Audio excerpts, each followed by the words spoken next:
c'était la première information, la première actualité qu'on voulait partager avec vous. Avant de poursuivre, je veux encore quand même ici préciser, vous avez aujourd'hui observé votre environnement. Il s'est passé quelque chose de particulier pour lequel vous voulez attirer l'attention de toutes les personnes qui regardent, non seulement en direct en ce moment sur les écrans téléviseurs, mais aussi sur Facebook et YouTube. Vous voulez attirer l'attention justement de beaucoup de personnes. N'hésitez pas à appeler voilà, pour nous faire part de cette actualité ou pour la commenter tout simplement. Ce serait la bienvenue parce qu'on n'a pas toujours les informations. Vous, au quotidien, vous vivez j'ai envie de dire, ces choses. Vous pouvez appeler pour partager avec nous. Ce serait particulièrement la bienvenue sur ce plateau aujourd'hui. On va poursuivre et quelque chose qui va aussi attirer notre attention. Février est en train de finir et mars vient avec un événement particulier. C'est la fête de la femme et elles sont nombreuses qui en ce moment sont en train de se préparer. Les pains sont en train d'être achetés comme des petits bouts de pain et on commence à penser à ces hommes-là qui devraient penser à mettre un peu d'argent de côté parce qu'on sait qu'habituellement lorsque monsieur n'a pas acheté le pain, c'est la source de plus d'un problème et voilà, on espère que année après année, les hommes sont plus prudents, plus prévoyants. Si vous êtes assez sage et vous voulez vous épargner ces soucis avec madame, c'est peut-être le temps, avant justement que le 8 février n'arrive, d'acheter un pain, pourquoi pas. Sauf que sur le plan, j'ai envie de dire national, une question ou deux questions qui attirent l'attention, si vous voulez, des femmes et des personnes justement qui s'intéressent, j'ai envie de dire, au bien-être, à la vie même des femmes. On s'est rendu compte qu'elles ne sont pas suffisamment représentées dans les partis politiques et ça attire l'attention. Pasteur Mgossi, pour quelles raisons, qu'est-ce qui à la base justement justifie le fait que les femmes ne soient pas suffisamment représentées dans les partis politiques? Est-ce parce qu'elles ne s'intéressent pas à la politique ou simplement parce qu'on ne leur donne pas l'opportunité? Bon ben, Pasteur Marcel, peut-être premièrement, ce que je dirais, peut-être parce qu'elles n'ont pas encore fait leurs preuves dans le monde de la politique. Ah ben ça c'est quelque chose. Je sais qu'il y a quand même des femmes au Cameroun qui sont à la tête des partis politiques. Je crois j'en connais deux, donc je ne vais pas citer les noms ici pour éviter un certain nombre de publicités. Donc, je crois que les femmes doivent faire leurs preuves. Elles doivent vraiment faire leurs preuves. Bah, ben, déjà pour parvenir à ça, parce que la grande préoccupation aujourd'hui, c'est est-ce qu'elles ne s'y intéressent pas? Je veux parler de la chose politique, ou alors les hommes sont suffisamment imposants que du coup on ne leur laisse ou ne leur donne aucune opportunité justement pour faire ces preuves là comme vous le dites si bien. Je dirais qu'il n'y a qu'une minorité qui s'y intéresse. Une minorité. Et ce n'est que normal que ce soit une minorité. Parce que, écoutez, la loi de la Genèse dit que c'est l'homme qui doit prendre la tête. C'est l'homme qui doit prendre la tête. Comme quoi l'homme il n'y a que l'homme pour s'intéresser aux questions de leadership, la femme devrait être derrière. C'est ce que vous essayez de soutenir? Non, c'est pas ce que je suis en train de dire. Okay. Je suis en train de présenter une situation. J'ai pas dit que les femmes, il n'y a pas de femmes leaders, que les femmes ne doivent pas s'intéresser au leadership. Mais je suis en train de dire ceci, que le fait que peu de femmes s'intéressent à la question du leadership, c'est à cause de la construction depuis la Genèse. Dieu les a conçus comme ça. Dieu les a mis comme aide. Dieu ne leur a pas mis comme la tête. Voilà pourquoi est-ce que beaucoup de femmes ne s'intéressent pas aux questions du leadership. Ce qui est important, la femme, c'est l'influence. Ce que Dieu a donné à la femme, c'est l'influence. La femme influence le leader, mais n'est pas intéressée aux questions du leadership. Je vous prends un exemple simple. Pasteur Marcel, je rentre dans la famille, à la maison, carrément, dans un foyer. Allez-y. Lorsque vous aimez votre femme et que vous l'avez vraiment aimée comme Christ a aimé le monde. Vous avez confiance en elle. Numéro 1. Vous êtes sur son influence.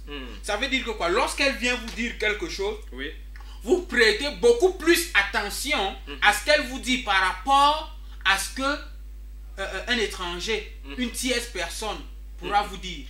Que ce soit même votre enfant. Oui. Ce qu'il vient vous dire, est-ce que votre femme vient vous dire, la parole de votre femme a beaucoup plus d'influence que la parole de votre enfant. Donc la femme, c'est l'influence. Écoutez-moi bien, quand on dit ce qu'on va dire, si un ministre vient dire quelque chose au président et que sa femme à côté, et qu'il est en affront avec son épouse, je veux dire l'épouse du président, il va beaucoup plus écouter la parole de son épouse que la parole du ministre. Donc il y a cette influence. Maintenant, la femme doit comprendre quelque chose.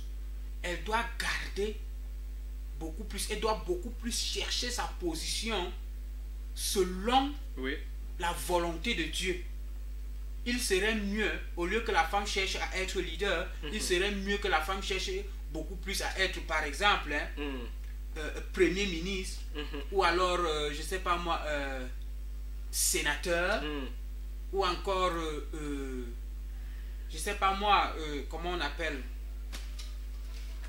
ou alors député, je sais pas, parce que ou alors député. J'ai envie de dire, ce que vous essayez d'expliquer là maintenant, j'espère que les femmes n'écoutent pas en ce moment, parce que ça va en pleine contradiction justement avec les valeurs qu'elles essaient de soutenir pendant cette période. Plus de visibilité pour les femmes, et particulièrement justement dans les postes politiques.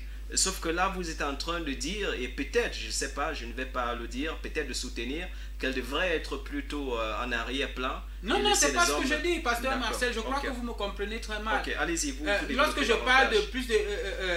je suis tout à fait d'accord avec elle, mais elles doivent bien savoir ce qu'elles cherchent.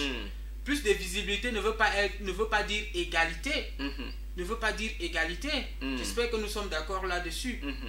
Plus de visibilité ne veut pas dire égalité. Sauf qu'aujourd'hui, si une femme est si on avait cette histoire de vice-président au Cameroun, si une femme était vice-présidente, elle allait beaucoup plus avoir de l'influence sur le président. Sur le président. Par exemple, et son influence allait beaucoup plus jouer. Je ne sais pas si vous me comprenez. Vous parlez d'une bonne influence ou d'une mauvaise influence? Une très bonne influence. Une très bonne influence. Oui, sur les affaires et sur les décisions même du pays. Bon, et maintenant qu'on n'a pas de poste de vice-président, vous parlez peut-être de premier ministre? Oui, bien une sûr. femme premier ministre au Cameroun? Ou alors une femme dans le Sénat. Voilà. Président du Sénat, carrément. Pourquoi pas? Pourquoi pas? Ah ben là c'est quelque chose. Les débats en tout cas sont, vous voyez, bien planifiés ici et là. Les femmes voudraient profiter justement de cette autre fête, une quand même assez particulière parce qu'il s'est passé au Cameroun une ou deux choses ici et là. Elles voudraient profiter de cette plateforme, je ne sais pas la quantième des fêtes de la femme, pour justement revendiquer, et je suis sûr là il s'agit vraisemblablement d'une revendication, leur visibilité dans pratiquement toutes les sphères, qu'elles soient politiques, économiques ou sociales justement du Cameroun. Question de démontrer elles aussi qu'elles peuvent contribuer, si vous voulez, au développement de notre pays et voilà, à l'émergence en 2035 tout simplement. Quelque chose, vous voulez dire quelque chose? Oui, pasteur Marcel, je ne voudrais pas qu'on me mécomprenne, je ne voudrais pas qu'on me comprenne mal. Je dis la femme, premièrement, comme le dit Éphésiens 5, 22, femmes, soyez soumises. J'irai plus loin parce que Paul parle de soumise à vos maris. Mais moi, j'irai encore beaucoup plus loin en disant, femmes, soyez soumises dans tout ce que vous faites. Donc ça veut dire que quoi? C'est pas parce que vous occupez un poste, je sais pas moi, très élevé, que vous allez chosifier l'homme. Avant que vous ne poursuiviez, pasteur Ngossi, le souci c'est quoi? Est-ce parce que vous pensez, et comme certains hommes le pensent aussi, que les femmes en occupant ces positions vont sur le coup vouloir dominer? Ou le souci en fait se trouve à quel niveau? Parce qu'on voudrait aujourd'hui être clarifié sur ce point. Parce que là, vous êtes en train de parler de soumission et du coup, ça attire l'attention. Est-ce que le problème aujourd'hui, c'est que les femmes, en étant, si vous voulez, président du Sénat, premier ministre, en occupant toutes ces positions, chef d'entreprise et le reste, elles voudraient sur le coup dominer sur les hommes, ou le problème se trouve ailleurs, pasteur aussi? J'espère qu'on ouvrira peut-être demain, comment dire, j'espère qu'on ouvrira peut-être demain une porte ou alors une fenêtre au niveau de la soumission, parce que la soumission est très large. Elle est très Généralement, large, okay. Ce que les gens comprennent, ils mécomprennent ce qu'on appelle la soumission. Donc je préfère qu'on en parle, puisque nous sommes dans la semaine, nous sommes déjà dans la mouvance du jour de la femme. Je voudrais qu'on essaye de développer ça demain, si vous me permettez. Qu'on essaye de parler de la soumission demain, et les femmes vont mieux comprendre, parce que les gens mécomprennent la soumission. Écoutez-moi bien, la soumission, ce n'est pas dire igwe tous les jours à son mari. C'est pas ça la soumission. C'est pas ça la soumission. Donc, je ne voudrais pas entrer là-dedans. Donc, qu'est-ce que j'étais en train de dire? J'étais en train de dire, femme, donnez toujours à l'homme sa place d'homme. Ne cherchez pas à devenir un homme, parce que vous ne deviendrez jamais des hommes. Et quel que soit le poste que vous occupez dans la nation, quel que soit le poste que vous occupez dans votre lieu de service, restez femme. Voilà. C'est en ça que Dieu vous bénira, et il bénira tout ce que vous allez toucher de vos mains. Ça, je suis clair là-dessus. D'accord. D'accord. Maintenant, nous parlons parlons des femmes. Et je voudrais encore dire ceci concernant les femmes.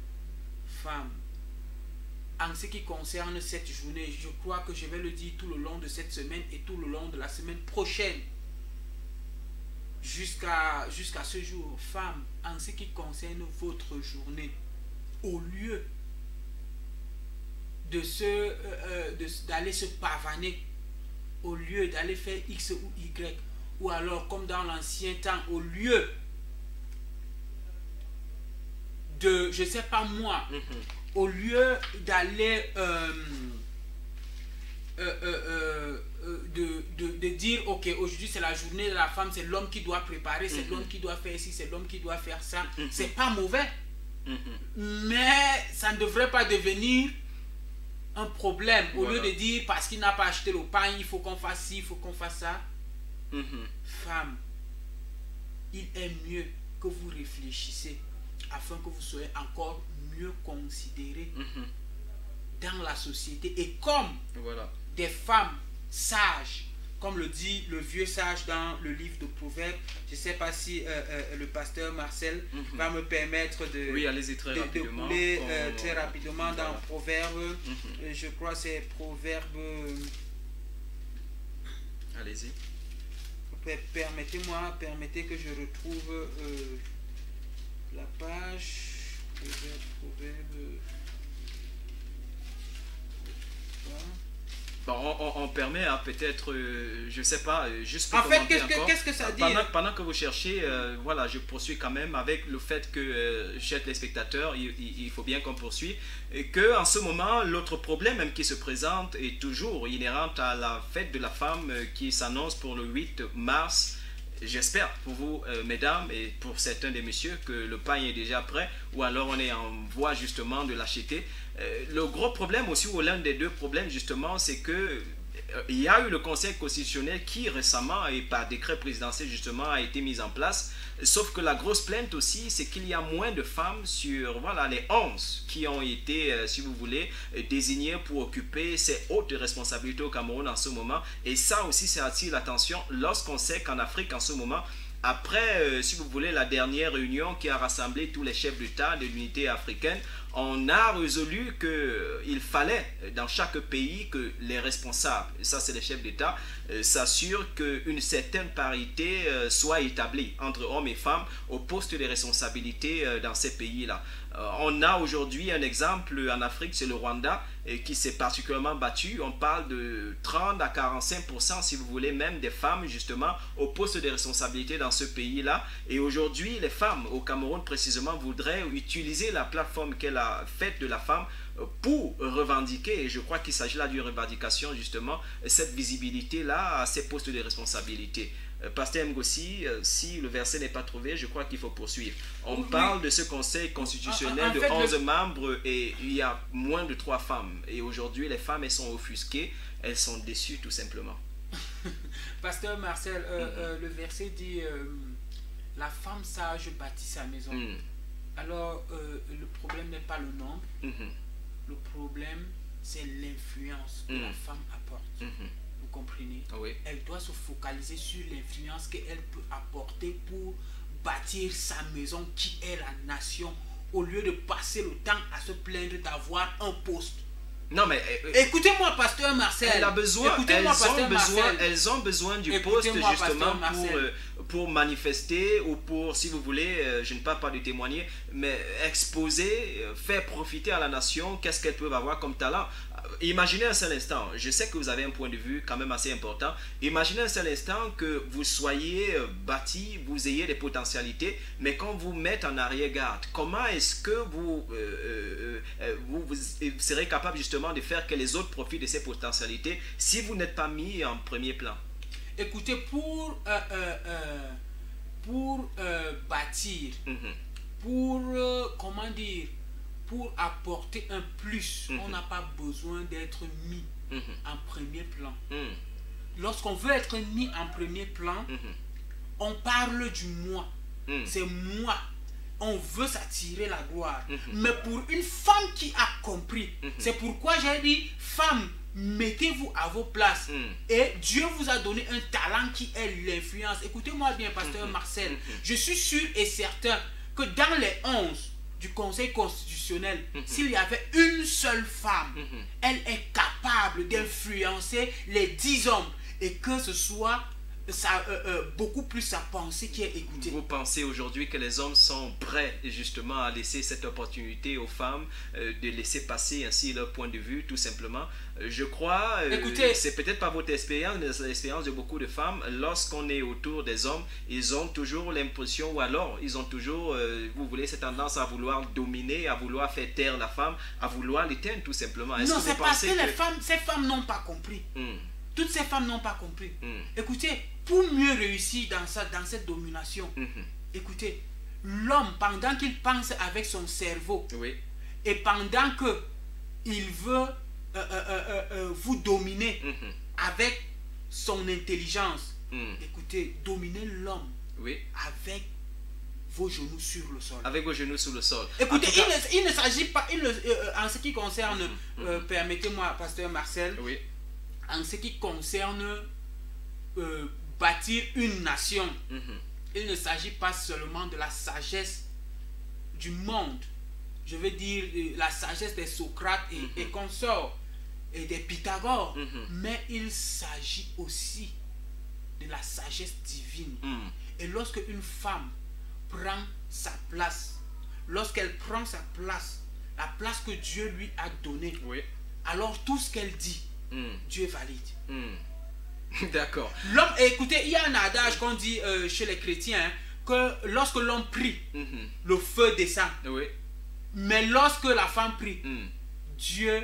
Il descend carrément. Non, il ne descend pas seulement, il entend. Il entend. Il descend et il agit. Ok, il entend, il descend et il agit. Oh, lorsque c'est l'homme qui prie, c'est Dieu qui... Ce n'est que le feu qui descend. Donc c'est pourquoi je dis, femme, prenez vos places. D'accord, parti comme c'est parti, du coup, chers hommes, on devient des femmes. Mais si nos prières ne font que descendre du feu, pendant que les prières des femmes font descendre Dieu carrément, c'est plutôt particulier comme remarque.